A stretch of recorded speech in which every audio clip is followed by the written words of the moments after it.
this is an iHeart podcast. Guaranteed human. On eBay, every find has a story. Like if you're looking for a vintage band tee, not just a tee, the band tee. You wore it everywhere until your ex-boyfriend stole it. Now you're on eBay, and there it is. Same tee from the same tour. The things you love have a way of finding their way back to you, especially on eBay. Where else can you find that mint trading card you search for everywhere that's out of print? Or your first car, the one you wish you'd never sold? It has to be eBay. Shop eBay for millions of finds, each with a story. eBay.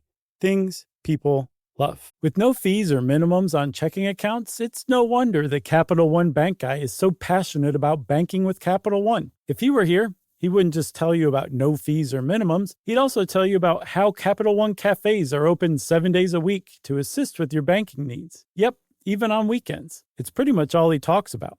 In a good way. What's in your wallet? Terms apply. See CapitalOne.com/bankguy. Capital One N.A. member FDIC.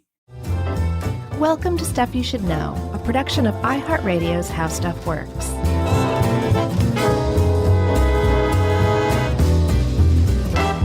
Hey, and welcome to the podcast. I'm Josh Clark. There's Charles W. Chuck Bryan over there. There's Jerry out there, our ethereal, ephemeral producer. And this is Stuff You Should Know, which, for this edition, I feel like we should be playing like harpsichord or something like that in the background when we start. You want to do that? Should we gussy it up a little? Yeah, Jerry knows what she knows her way around an old harpsichord, so maybe she can do that for us. I wonder if we have a message break stinger that's harpsichord. Oh, that's a great question, because we've gotten great ones all along, but sometimes they're just showing up. I'm like, where did this come from? I don't even recognize this one. It's great stuff. Yeah, and for those of you that don't know, those are made by listeners. Yeah, submitted out of the goodness of their hearts. Always happen. Yep, just say, here you go, guys. I hope you enjoy it. You can use it all you want. It's very sweet of everybody. So we're talking about the printing press, and we're talking about the invention of the printing press, and the printing press itself is basically synonymous with a man named Johann Gutenberg. Johannes? How would you... God, right out of the gate, man. I'm going with Johann Gutenberg, or as the rest of us in the world call him, Gutenberg. Sure. Let's call him Steve Gutenberg. Gut buck. Okay? Okay.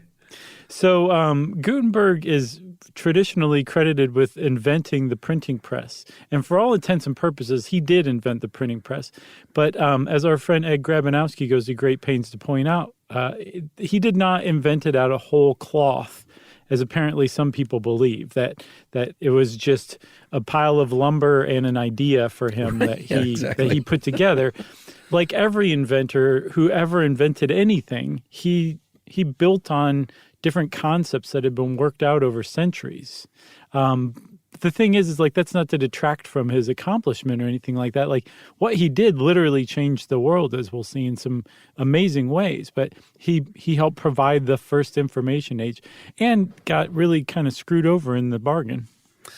Yeah. I mean, it's kind of a familiar story at this point, right? Sadly, yes, man. And I'm kind of sick of that.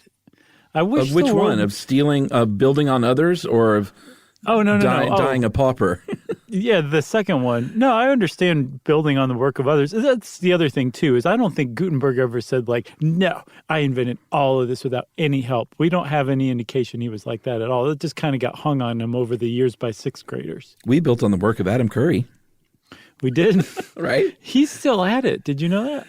He's still podcasting? I'm almost 1,000,000% sure, which is really sure. And did he really have the first one? I don't know if he had the first, but he's credited with having the first. Very interesting. He's definitely still active on social media for sure. So for the printing press, if we jump back in the old Wayback Machine and we breeze past Adam Curry there.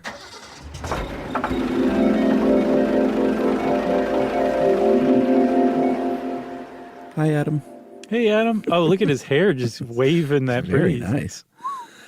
We would go back and see people carving up these things into wood, and then they would it's sort of like a stamp you would get for a kid these days, or if you go to a stamp shop and you want to get a stamp with your address or whatever. For an adult? Yeah, like we got a stamp made. Emily got a stamp made of our house when we finally finished renovating our house, Cute. which we've never used. Our friend, so that you haven't used. So is it a picture of your house? Yeah, it's like Okay. it looks like a little woodcut, but it's not like we send people letters and stamp that or anything. Man, I got to tell we just you, sort of have one. I would like to see that on a Christmas card envelope. You know?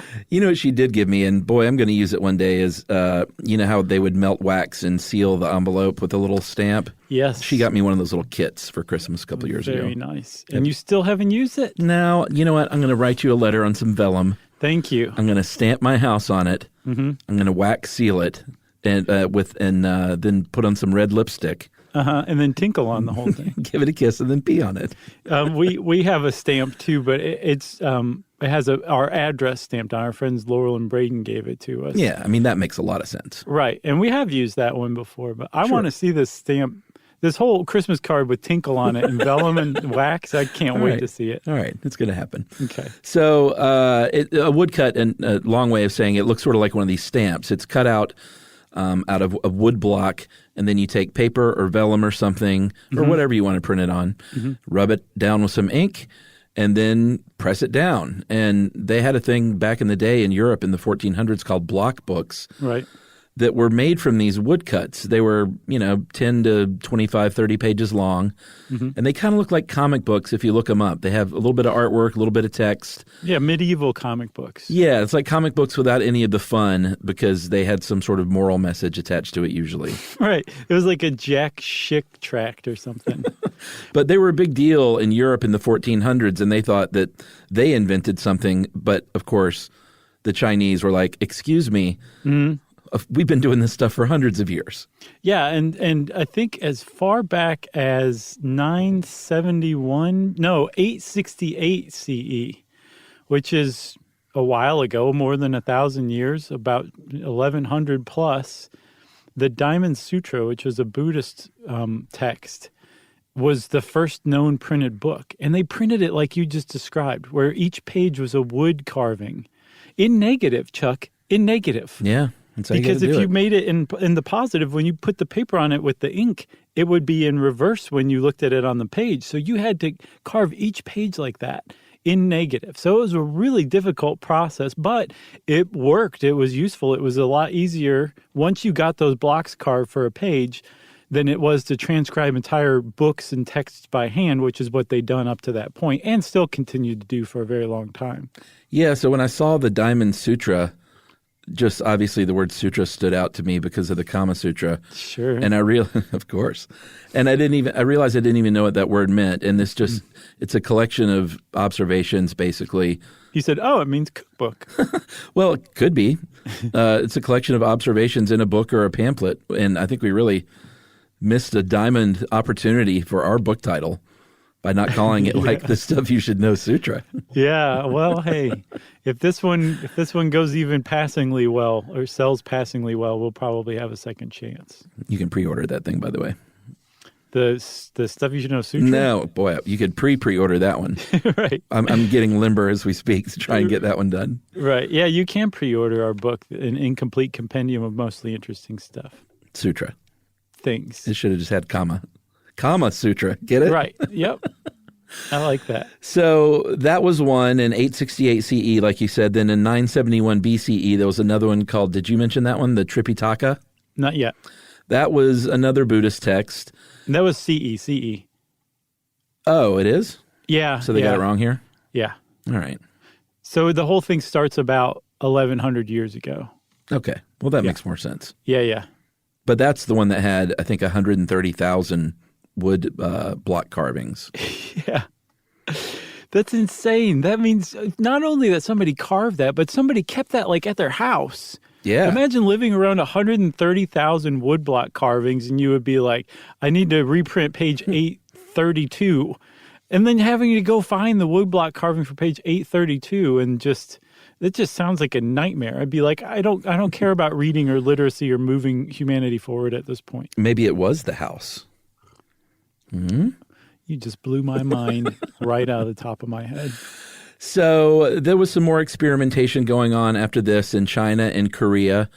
and they were using like little wood or ceramic or metal blocks to make individual characters for the first time.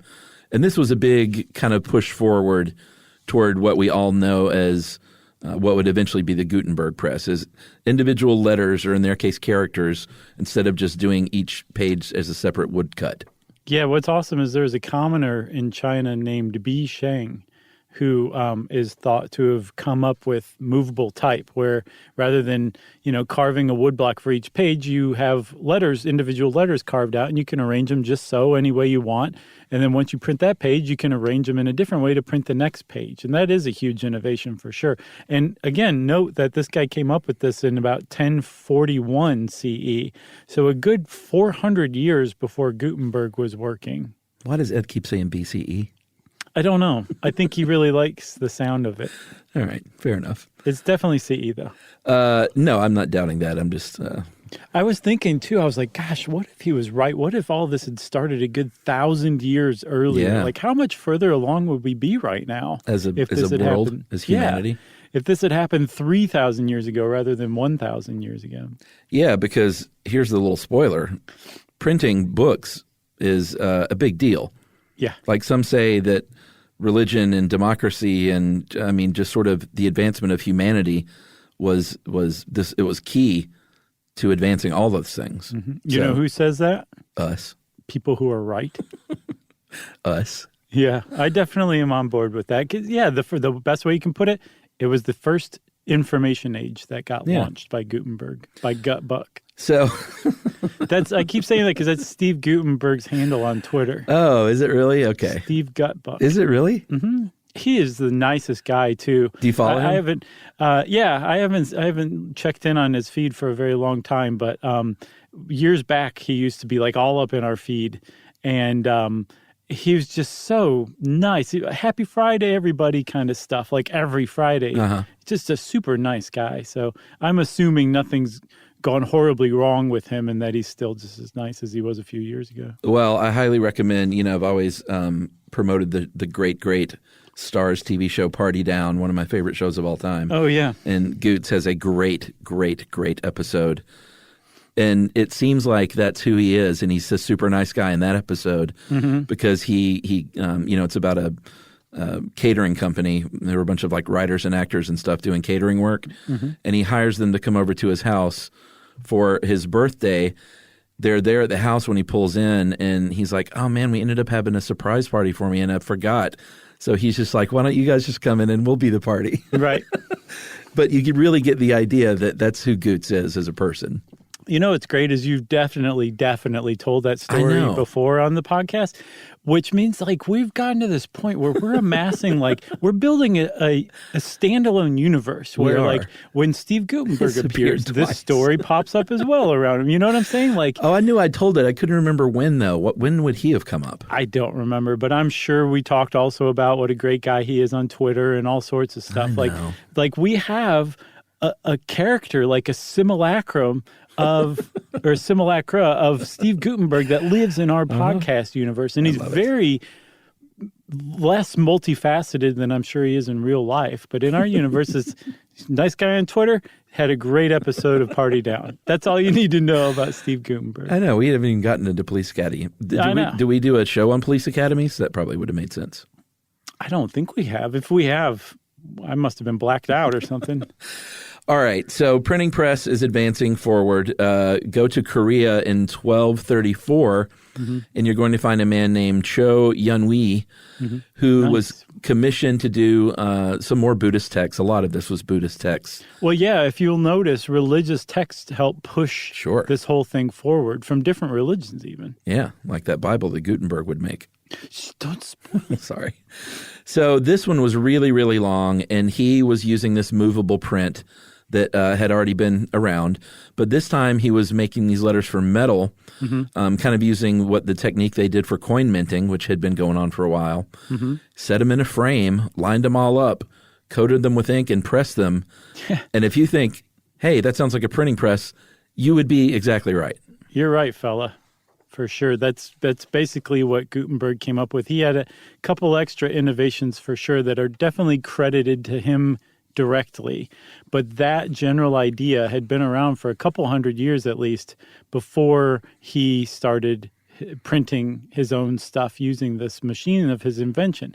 Now, again, this is not detract at all from Gutenberg. He put together a lot of disparate ideas, and there's also a lot of debate whether he would have known about the Korean or Chinese advancements in printing.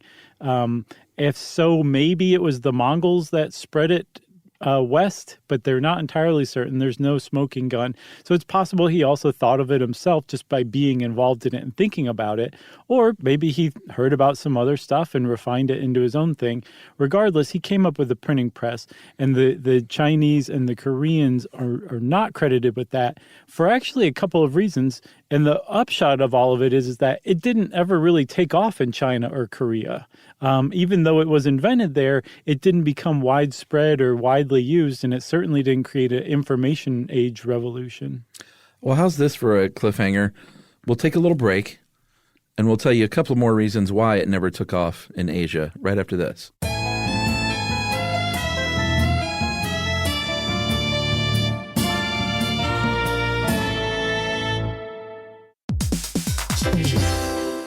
If you own a home, you already know stuff breaks. It's not if, it's when. And somehow it's always like the AC in July or the fridge right after you go to the grocery store. That's why you always hear people say they don't make appliances like they used to, because it's kind of true. That's right. Good thing there's American Home Shield. With an AHS home warranty, they can help fix major home systems and appliance breakdowns like your AC, plumbing, or fridge. And if they can't repair your covered item, they'll replace it, no matter how old it is. And that's huge because fixing an AC can cost a lot. Like, hey kids, our vacation is canceled a lot. Plus, as a benefit to select plans, you can get real-time video help from live repair experts to troubleshoot home hassles at no extra cost. Listen, everybody, home ownership is already stressful enough. No need to upset your wallet. So check out American Home Shield now and get 20% off any plan at ahs.com/SYSK and see promo details.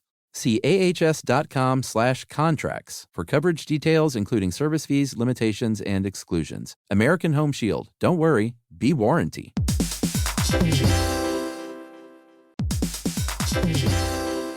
Hey everybody, we want to talk to you about The Big Bang Theory. That's a show that became one of the most defining sitcom of its era and really built a fan base around its memorable characters and unique group dynamic. That's right, which is why we think you'll enjoy the official Big Bang Theory podcast. It's back, covering seasons 3 and 4 of the show. Host Jessica Radloff sits down with crew and cast members like Kunal Nair, who plays Raj, Mayim Bialik, who plays Amy, and Kevin Sussman, who plays Stuart. That's right. You're going to learn all about the Easter eggs you may have missed, behind-the-scenes stories, and how certain real-life relationships shaped some of the most memorable storylines. Yeah, there's cast reflections years after the series aired and expanded content around famous episodes and storylines. It is exactly what you're looking for if you're a fan of the Big Bang Theory. The season is on video, so watch the official Big Bang Theory podcast on HBO Max, or listen wherever you get your podcasts, and stream episodes of the Big Bang Theory on HBO Max.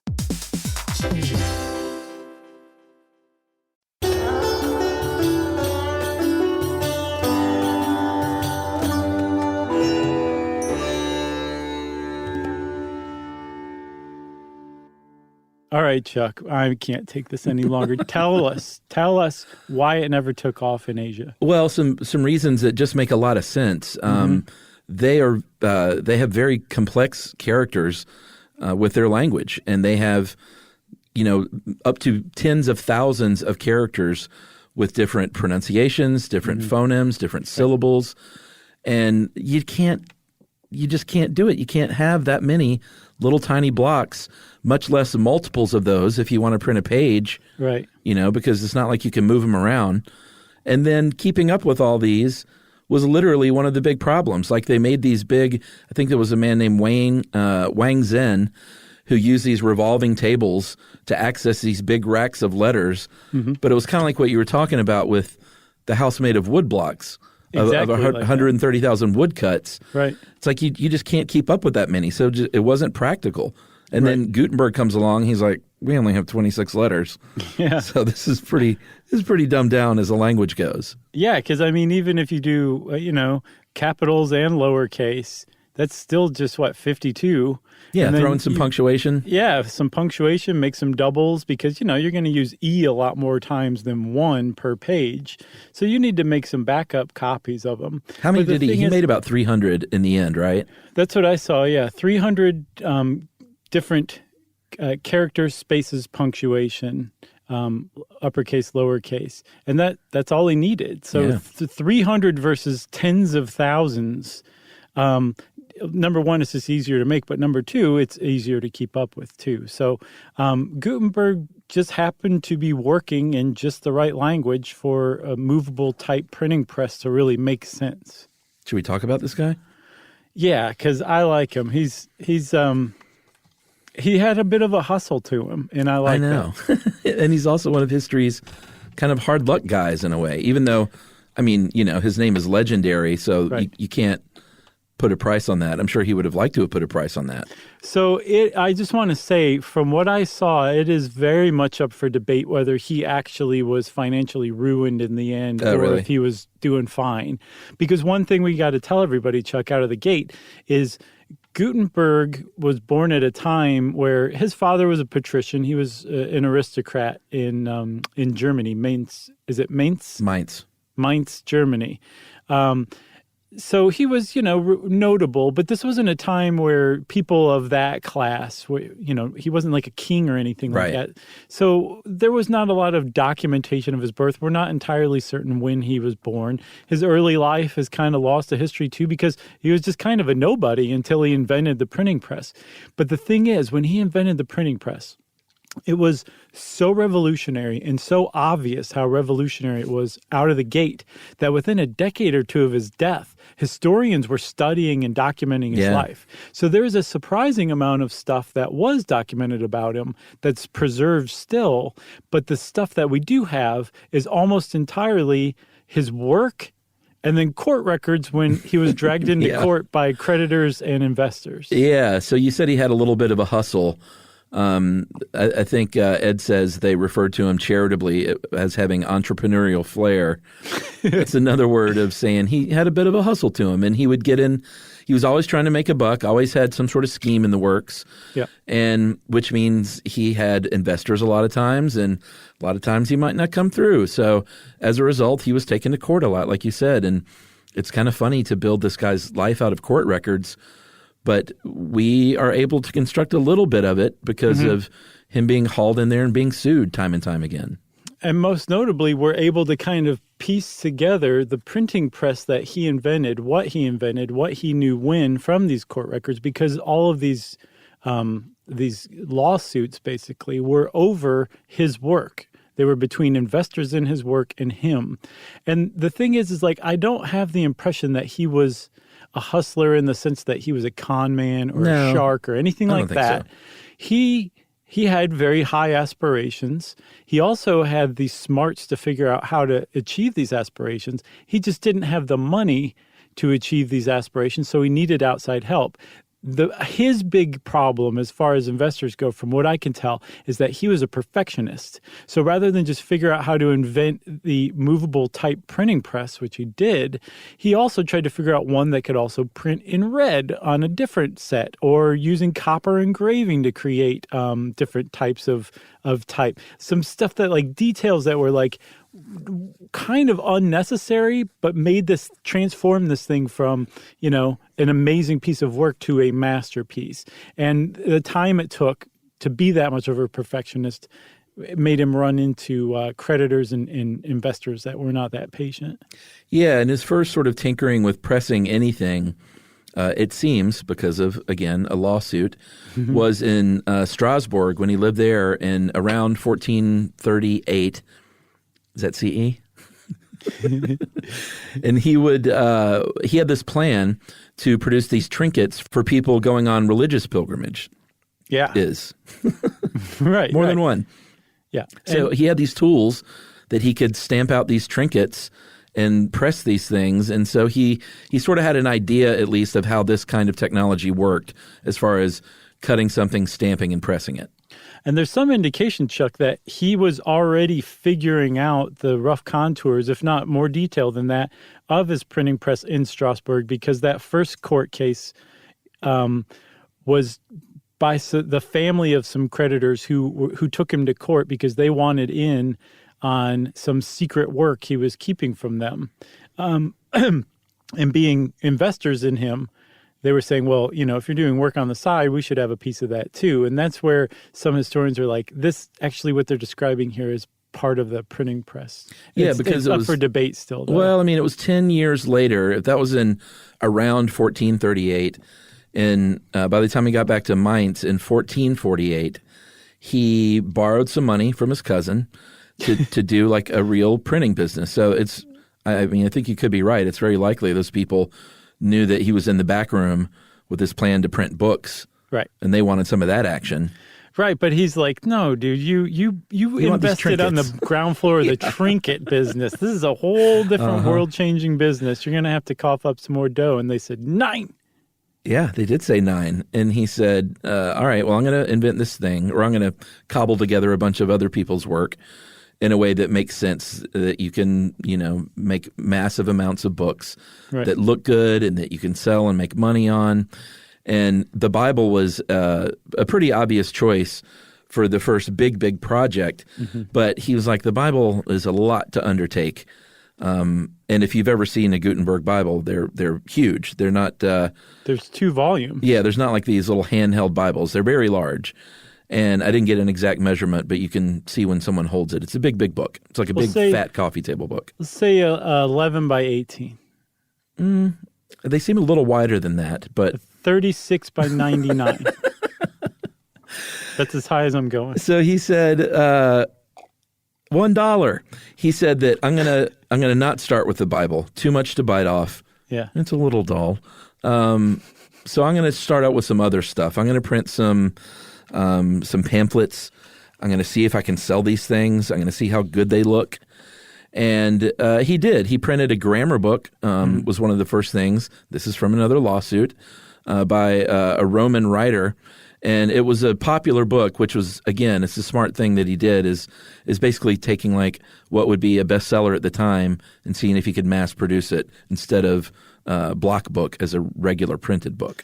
Right. So he was also doing broadsheets, which are kind of like early newspapers, which they had we should do one on newspapers, because the early life of newspapers were these broadsheets, and sailors would buy them, read them, and then take them into town at the next port, and they would be sold to those people who most people weren't literate at the time, so they would hire somebody who could read in town to read the news out at like the local tavern or something.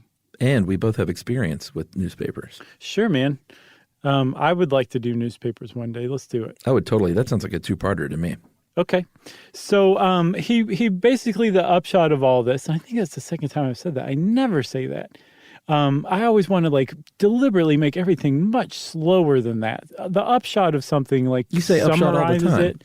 Do I? Yeah. Just like you say it as much as we talk about Gutenberg and Party Down. You know what's sad? I'm an unreliable narrator in my own life. Oh, man. What a great quote. So the overall general point of what we've been saying up to this moment is that he kind of broke his teeth on some slightly easier projects to kind of figure out the ins and outs and everything. And then when he was finally ready to do the Bible, he apparently was well aware that this was going to be a masterpiece. Oh, yeah. He had figured it out and he was ready to bite it off. And he started work on the Gutenberg Bible, also known as the Gutenberg Bible, and also known as the 42-line Bible, because that's how many lines he had per page. Okay. And even at 42 lines per page, which was more lines because he lowered the space in between lines to fit more lines per page, it was still something like 1,286 pages. Yeah. Over 2 volumes. That's a lot. But the kind of, bear that in mind. What we're talking about when we talk about this project eventually is that he was creating 1,286 page Bibles, okay? Yeah. One at a time. Yeah. 1 page at a time, that is. So, which we'll figure in here in a second. So he starts to work. He knows that, before he starts, he knows that he's going to be able to charge a lot for these things. And he knows he's going to need to crank them out as quickly as he can. So he's going to need more space. He's going to need more presses. He's going to need a lot of ink and other little doodads and spondivets that it takes to make one of these. And he's going to need people. He's going to need some assistance. He can't do it all by himself because here's where that comes back. You can only – it's not like he would print out a Bible and he's like, I got one. Go sell this thing and we can continue to fund our little project here. You got to print out one page at a time over and over and over and over and then print out page 2 over and over and over or 2 and whatever the reverse side is. And eventually you're going to be able to start putting them together in bound form. And only then can you start actually making money. Right. So he was also, that was another thing that he doesn't get credited for enough, I think, is that he figured out like how to do a rough primitive version of an assembly line, basically. That he was mass producing these books out of the gate. That was the point. You're mass producing it, not doing it one page at a time, like you were saying, like the old block books used to be. Right. So he gets 4 presses going at a time. Later went up to, I think, 6. And because of all this upfront money that he needs to keep this going until he can sell them and turn a profit was he needed, like always, he needed some dough. He didn't have his pockets lined with money. So he had to go to a guy, and this guy's name was Johann Fust. And because he calculated he would need about 2 years, and because before he could start selling? Yeah, the whole project he figured out was going to be about 2 years. This print run of Bibles is going to take him 2 years to do, so he needed to be able to pay everybody. He needed money for all the supplies, all the materials. He needed to be able to survive for 2 years because he would not be able to sell one single Bible until all of them were done. None of them were going to be done until all of them were done. That's just the way the process worked out. Right. So Fust, I think, saw the writing on the wall, knew it was going to be expensive, but knew that he was going to probably be able to make a lot of money. And who knows? I don't know this Fust guy from Adam, but maybe in the back of his head, he also thought, you know what? I might also be able to just sue this guy at some point and take control of these printing presses because this guy didn't have a pot to urinate in, and he's not going to have any money. And that's exactly what happened. He ended up having no assets other than these presses. And when he got sued and lost, and I don't even know what he got sued for. Was it for taking too long? Yes. Really? Yes, that makes the whole thing that much worse. That he was sued, basically, like I was saying, for being a perfectionist. Wow. And technically, Gutenberg could have gotten the Bible out before Fust sued him. But again, like a dumbed down version? He was, just a slightly less masterful version that would have just knocked everyone's socks off, had just the same amount of an impact on the world. I don't think the world would have been changed really any had he gotten him out in a time when Fust was willing to not sue him. But he wasn't prepared to do that. He was an artist. He was an artiste. He had the soul of an artiste. So he just kept going deeper and deeper down the rabbit hole to try to make this thing more and more perfect and elaborate. And Fust said enough. And the court actually sided with Fust. So Fust lent him 800 gulden, which at the time was about the price of it's a lot of money. 8 houses. Yeah. That's what we're going with. We'll see in a second. It'll make sense. But let's say 8 average cost houses. That's how much he lent him. Then he did it again. He lent him another 800 gulden. And so he was into him for 1,600 gulden. Would have easily been able to pay that back. When Fust sued him, the court said, not only do you owe him 1,600 gulden, you owe him in interest, we're going to say, too. Get this. About 2,020 gulden is what he ended up having to pay Fust. Now, did he sue him because he was that far over schedule? The only because he told him it would take 2 years. Did it take like 6 or something? I saw that from the court records, they believe that he was done by 1455. And I believe he started in 1453, so he was probably right on schedule. I have the impression that Fust was a bit of an impatient jerkwad. Well, and also get the feeling that that Gutenberg probably didn't dot his I's and cross his T's contractually. Maybe not. I could see that too. Because you got to bake in a little bit of overtime there, you know. For sure, but I think he may have been roughly on schedule because by 1452 he had created the Bible. And here's the other thing. Here's the other reason why Fust suing him was a bit of a screw job, or a huge screw job. And by screw job, I mean like the act of a screwdriver screwing a screw into a slab of wood, that the screw doesn't want to go into that wood. It wants to stay free. Exactly. Like that kind of thing, right? Kids. So the reason why it really stunk that Fust sued him is because he got the Bibles done. The Bible run was completed, and Fust still sued him and still won. If I had been Fust and the investor, I would have been like, okay, fine, you finished. Maybe pay me more or something like that. But that was not the case. Yeah, and who knows what's going on back then? He could have bribed a judge who got a piece of the action, you know? Right, exactly. I mean, that's speculation, but I'm just saying it's not like today when our court system is just so perfect in every way. Right. Flawless, run exclusively by artificial intelligence. So Ed was kind enough to cobble together a few just sort of fun facts about that Bible run. He printed 180 of these things initially, sold all of them, of course. Today there are 49 of them still around, which Ed points out, and I agree, is a really great survival percentage for something that old. Yeah. 49 out of 180, and that just sort of pinpoints or just puts a point in the fact that, puts a pin in, what am I trying to say?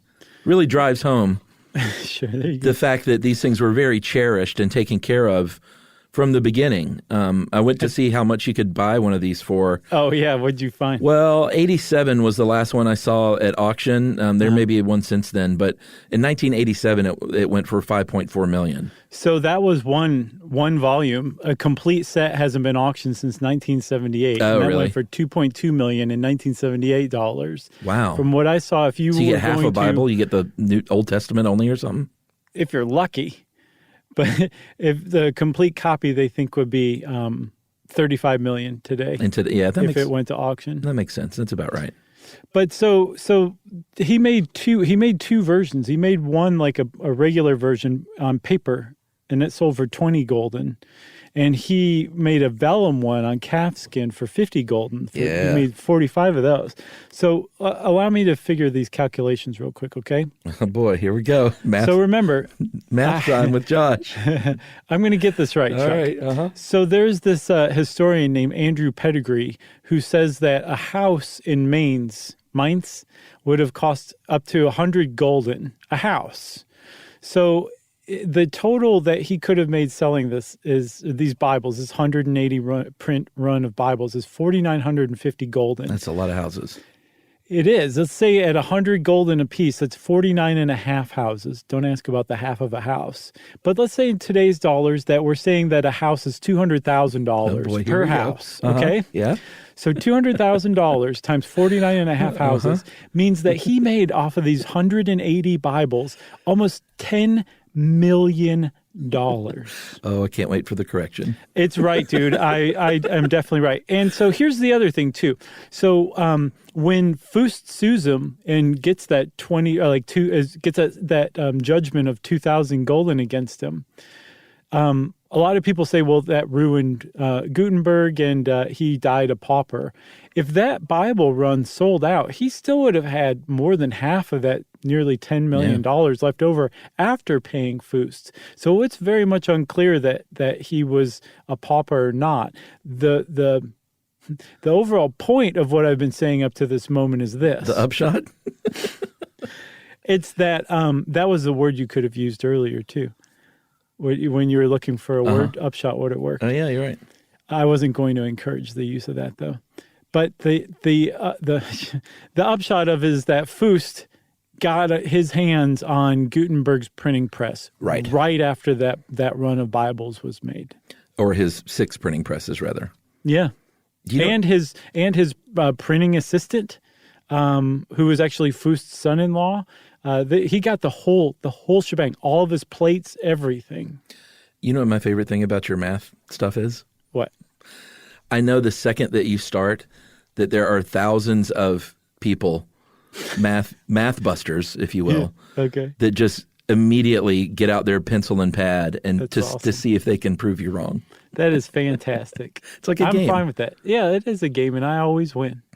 All right, so we're going to take another break. Okay. We're going to tally up your math wins and losses. All right. And we're going to talk about how this thing actually worked right after this.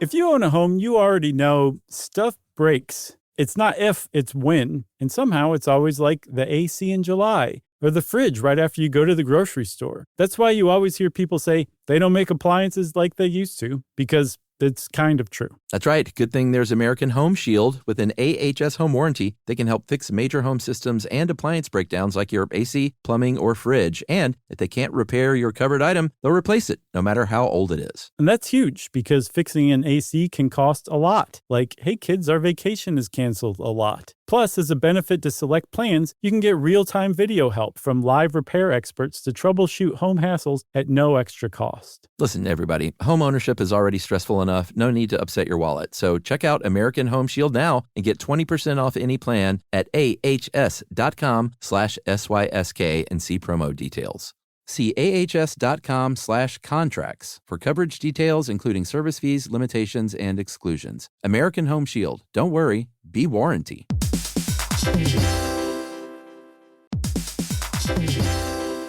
Hey everybody, we want to talk to you about The Big Bang Theory. That's a show that became one of the most defining sitcom of its era and really built a fan base around its memorable characters and unique group dynamic. That's right, which is why we think you'll enjoy the official Big Bang Theory podcast. It's back, covering seasons 3 and 4 of the show. Host Jessica Radloff sits down with crew and cast members like Kunal Nair, who plays Raj, Mayim Bialik, who plays Amy, and Kevin Sussman, who plays Stuart. That's right. You're going to learn all about the Easter eggs you may have missed, behind-the-scenes stories, and how certain real-life relationships shaped some of the most memorable storylines. Yeah, there's cast reflections years after the series aired and expanded content around famous episodes and storylines. It is exactly what you're looking for if you're a fan of The Big Bang Theory. The season is on video, so watch the official Big Bang Theory podcast on HBO Max, or listen wherever you get your podcasts, and stream episodes of The Big Bang Theory on HBO Max.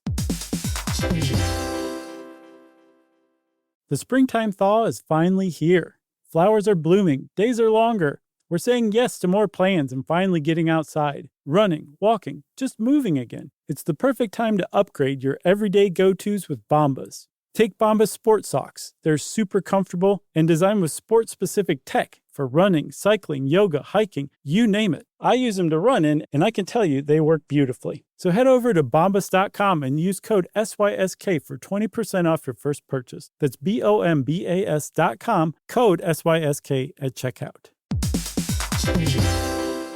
Hey everybody, here's a fact for you. In the United States, there is a break-in every 26 seconds, and that means that somewhere right now, an intruder is getting closer. And the problem with most security systems is that they only alert you after the break-in has started, and that's too late. Well, that's what makes SimpliSafe different. They use alerts. SimpliSafe's US-based live agents, they identify threats on your property and help deter them before they actually break in. So the intruder never gets into your house. The crime is stopped before it even starts. That's right. And another great thing about SimpliSafe is they have no long-term contracts. They give you peace of mind and great value with their monitoring deterrence plans because they just start at about $1 a day. Yeah, SimpliSafe sent us a setup years back, and I still use mine every day. Yeah, and apparently setup, you can do it by yourself in under 30 minutes, so it's a really good value and it doesn't take long. So if you want to experience the SimpliSafe peace of mind, you can take advantage of the SimpliSafe discount offered to Stuff You Should Know listeners. Right now, you can get 50% off your new system by visiting simplisafe.com/stuff. That's half off at simplisafe.com/stuff. There's no safe like SimpliSafe.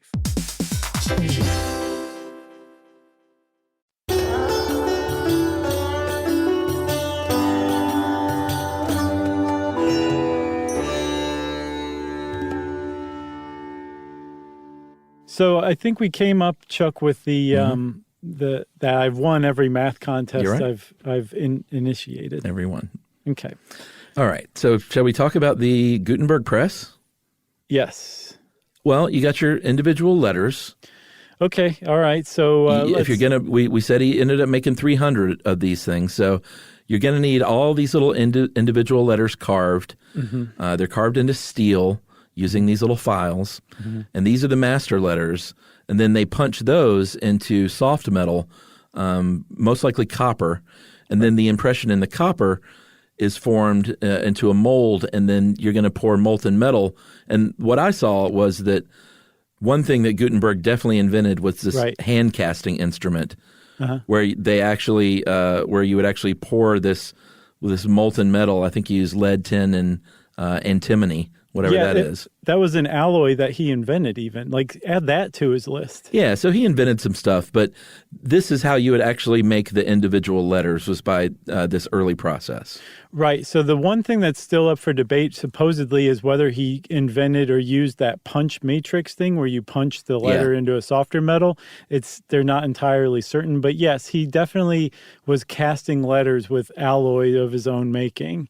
And apparently it cooled like the moment, like you just poured it in, closed the mold, and opened it, and it would be cool enough to dump out on the table and start filing down. Because that was the other thing, too. You had to file down every letter to make sure that they were uniform. Yeah. And he even went, this is an example of how detailed he got. He even was like, oh, well, this F has a lot of space between, on either side of it. So he filed down the sides of all the Fs after testing it a few times to make basically kerning. He figured out kerning right out of the gate. The first time anyone had ever really created the printing press, there was also kerning. Which is awesome. Which is the spacing between letters. Like if you've ever seen a bunch of letters strung far apart, it looks really weird. Yeah. Kerning Not a fan of that. That's high. That's a high kerning value. Low kerning value is where they're tighter together, which is what you want. Yeah. So the long and short of these little blocks, though, is that you only needed to carve each one time. Mm-hmm. You had to pour a bunch of molds if you wanted a bunch of E's or A's or other vowels and stuff. But that was nothing. But yeah, that was nothing. You only had to do that carving once, file these things down until they're all uniform, and then it moves on to someone known as the compositor. Yes, the compositor, not to be confused with the eradicator. Right. From Kids in the Hall. The compositor was the person who sat there with like the manuscript, right?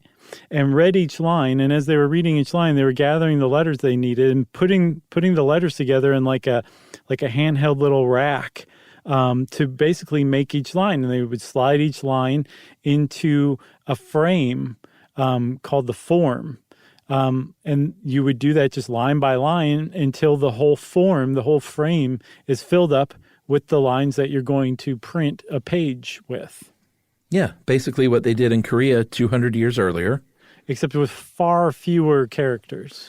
Yeah, and you get the idea that if you were a compositor working for Gutenberg, the perfectionist, it was probably a pretty nervy job because you're reading that manuscript. Any misspelling, any misuse of punctuation, I'm sure there would have been heck to pay from Herr Gutenberg. So I imagine that job was just sort of high tension.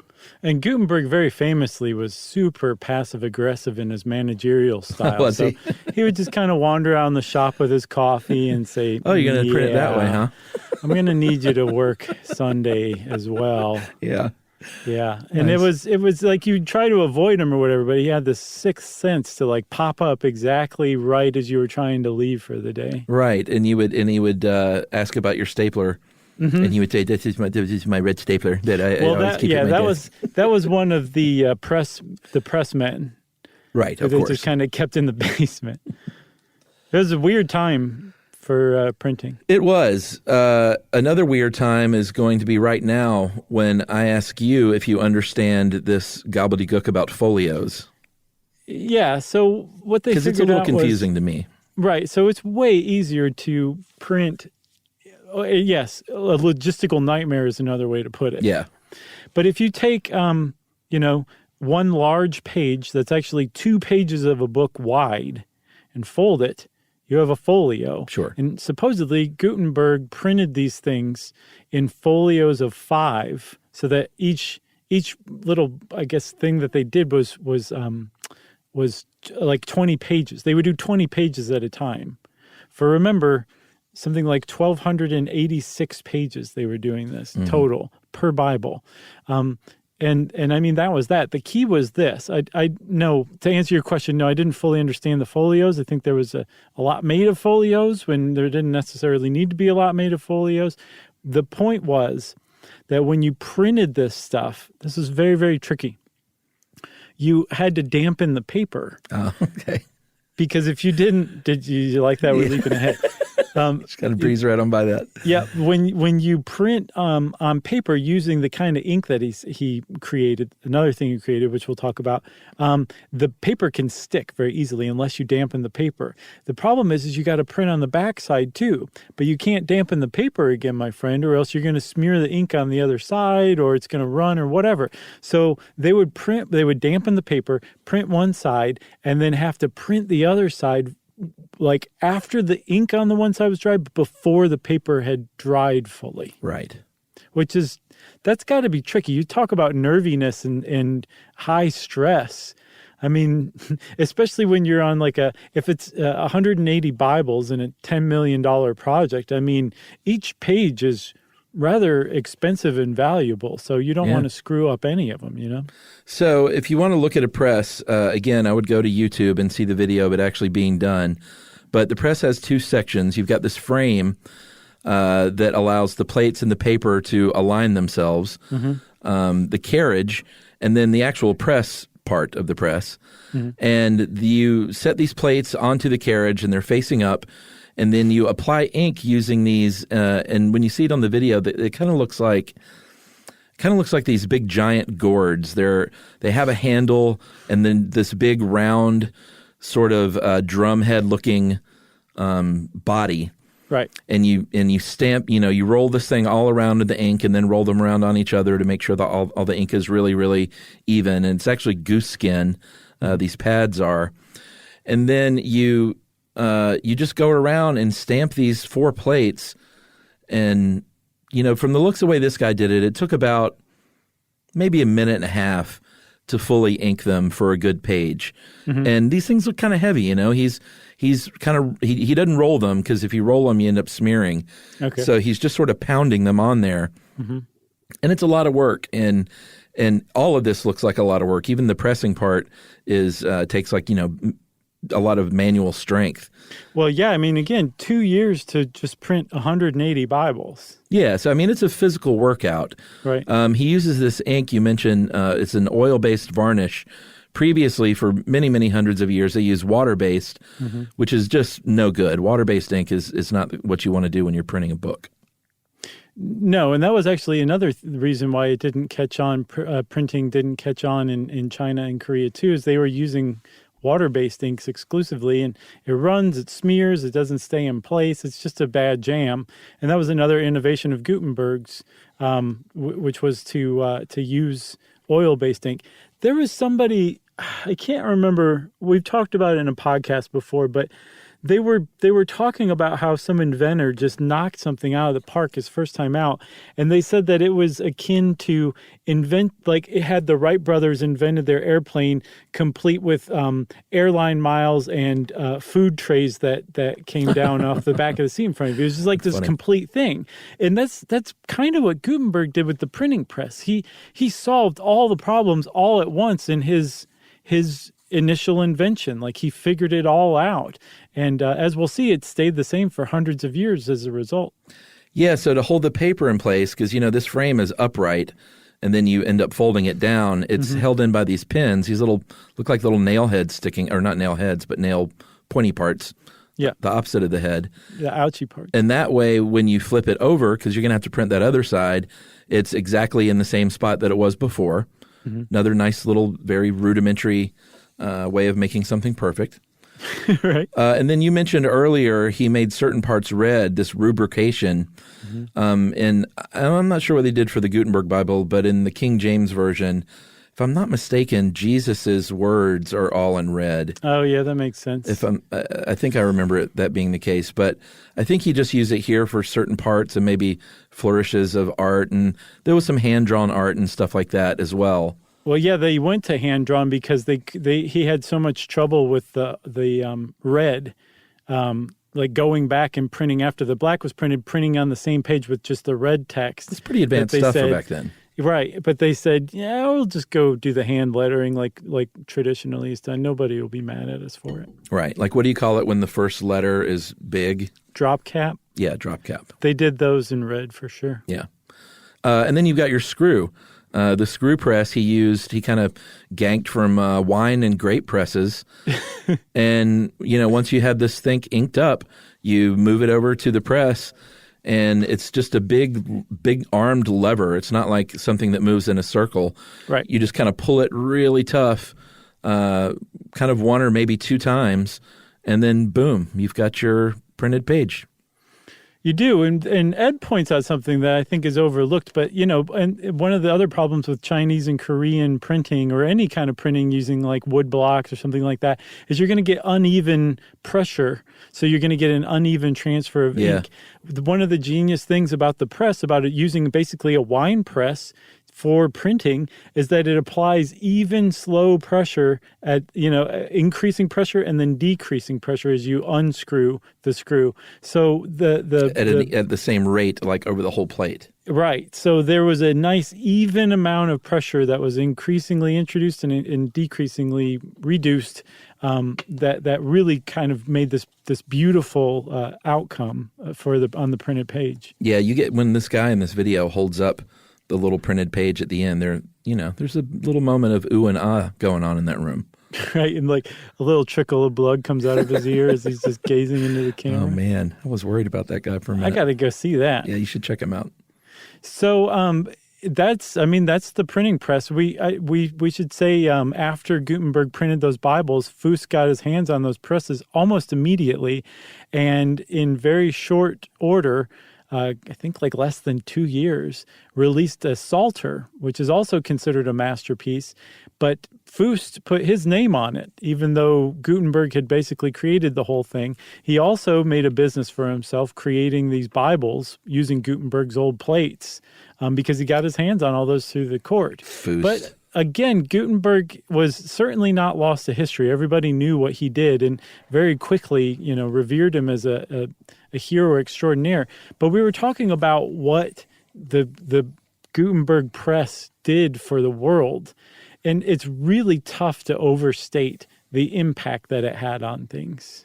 Yeah, just think about, like you said, the first information age, getting out information on government and politics and democracy and just little things like how-tos and, how to there might have been a how-to on how to make those nails that we talked about in the blacksmithing episode. Right. Although I think a lot of that is passed down, but all of a sudden you can get this out en masse, and that's the whole thing. It's like all of a sudden hundreds and hundreds of thousands of people could read information. Right, and they could learn to read too, because books were now way more affordable than they had been before. And actually, ironically enough, I ran across a History.com article called 7 Ways the Printing Press Changed the World by our own Dave Roos. Oh, and nice. He went to he points out this, and I thought this was really important. With the printing press, it made it way easier to make way more copies of something than ever before, which also made it harder to stamp out new ideas. Whereas before, if you had some heretic who had this new idea about, the earth revolving around the sun rather than the other way around, all you do is kill that person, burn them at the stake, and then burn their copies of their notes along with them, and idea gone, right? Yeah. Now, that person could make a bunch of copies and disseminate them, and so this idea would be out there. You could kill that person, but their idea was going to survive because there were too many copies for you to get your hands on and stamp out. And that led to things like the Enlightenment, like the Revolution in America and in France, and the birth of democracy in the West. Like all of this stuff came from that ability to disseminate things like never before. In the legal system, it allowed judges to throw the book at people? Yeah, before it was just had one book. Yeah, they wouldn't throw that one thing. No, it might not get it back. That's right. So, wow, that was a good one. I think on that one, we should end this episode on the Gutenberg printing press. Don't you? Yes. Well, since I said don't you, everybody, it's time for listener mail. All right, I'm going to call this Sweepstakes Winner. Nice. This is from Devin Johns. Hey, guys, just listened to the Sweepstakes podcast. Wanted to share one of my wins as a sweeper. In 2016, I saw a sweepstakes from Interstate Battery and Firestone where they were giving away 2 trucks and a bunch of gift cards. All you had to do was get a free battery check at any Firestone and enter with your invoice. Wow. I thought, I need an oil change, so I might as well get that battery checked and enter. Less than 3 months later, I was contacted by a third-party company who facilitates the sweepstakes. Almost didn't answer. They told me I didn't win. And he won a gift card. No, he won a truck. He won one of those 2 trucks. 2017 Chevy Silverado.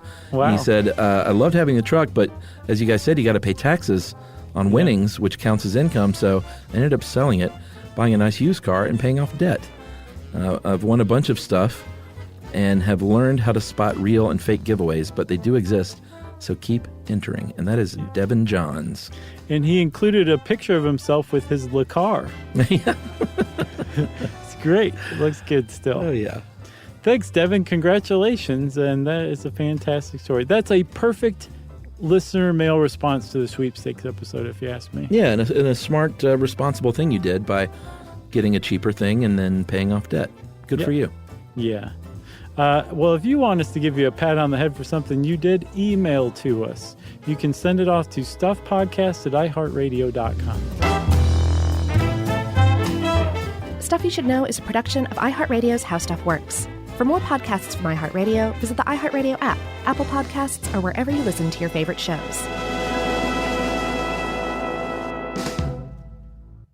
Everyone knows winter is the real mess maker. You don't need WeatherTech floor liners for summer unless you hit the beach and half the beach ends up back in your car, or the campsite dirt ends up in your trunk. Then you'd want a cargo liner, or a road trip goes sideways, lemonade spills, ketchup goes rogue, ice cream drips. Yeah, you'd be pretty happy about those WeatherTech seat protectors. So just to be clear, as the mud you're inevitably going to step in this summer, you don't need WeatherTech unless you plan on doing summer. Visit WeatherTech.com today. When it comes to small business, people want to talk to people, not bots, not voicemail. Your customers or clients want a real human connection. And that's exactly what they get with Ruby. Ruby is the virtual receptionist company that takes care of your callers when you're unavailable, in the middle of something, or just don't want to pick up. They can answer, screen, and transfer calls, as well as take messages, collect payments, book appointments, and more. All while saving you time and making the people you serve feel special. It's available 24/7, 365 days a year, and is 100% based in the U.S. See how it works at Ruby.com, or better yet, give them a call at 844-900-RUBY. This is an iHeart podcast. Guaranteed Human.